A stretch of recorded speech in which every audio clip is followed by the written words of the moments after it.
ભારતીય અવકાશ સંશોધન સંસ્થા દેશનું બીજું સૌથી મોટું અવકાશ કેન્દ્ર કયા રાજ્યમાં જે છે સ્થાપિત કરી રહ્યું છે?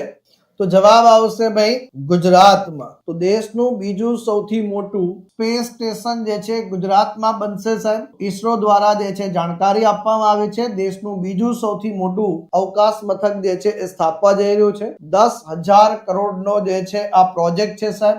અહીંથી ઈસરો જે છે PSLV અને SSLV રોકેટ જે છે લોન્ચ કરશે સાહેબ.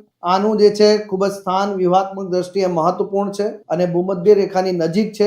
તો ગુજરાતની સ્થિતિ જે છે અવકાશ મિશન માટે ઉપયોગી બનાવે છે ને એ કારણસર જે છે આની પસંદગી કરવામાં આવી છે સર. આ ઉપરાંત ભારત સરકારે પણ જે છે ઈસરોને કીધું છે કે 2026 એપ્રિલ મહિના સુધી નવા 52 ઉપગ્રહ સર્વેલન્સ નેટવર્ક જે છે એનો પ્રથમ સેટ લોન્ચ કરવાનો છે. આમાંથી 52 માંથી 31 ઉપગ્રહો જે છે ઈસરો દ્વારા બનાવવામાં આવશે અને બાકીના 21 ઉપગ્રહો જે છે 3 ખાનગી કંપનીઓ દ્વારા બનાવવામાં આવશે. અને આ જે સંપૂર્ણ નેટવર્ક છે સાહેબ એ 2029 સુધીમાં જે છે તૈયાર થઈ જશે. આવું જે છે ઈસરો દ્વારા કહેવામાં આવ્યું છે સાહેબ. ખાસ ધ્યાન રાખી લેજો. આની અંતર્ગત ભાઈ જે છે ખૂબ જ વ્યૂહાત્મક છે સાહેબ. અને કોની વચ્ચે બનાવવામાં આવશે ભાઈ? તો દીવ અને વેરાવળની વચ્ચે બનાવવામાં આવશે. આપણા ગુજરાતમાં કઈ જગ્યાએ?